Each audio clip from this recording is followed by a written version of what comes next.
potentially paving the way to ending what the UN has called the world's worst humanitarian crisis.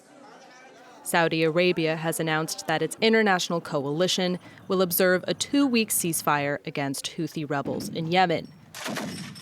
A ceasefire responding, on the one hand, to UN calls for de-escalation, and driven, on the other hand, by fears of the coronavirus, as seen by these tweets from Saudi Arabia's foreign minister, who also expressed hope that the move would facilitate a permanent ceasefire agreement. Hopes echoed by the UN, which welcomed the announcement in a statement. One of the poorest countries in the Middle East, Yemen has been ravaged by war since 2015, when the Saudi-led coalition began fighting rebels aligned with Iran, the Houthis.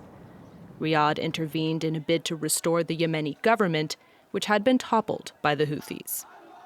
The deadly conflict that ensued has killed tens of thousands of civilians.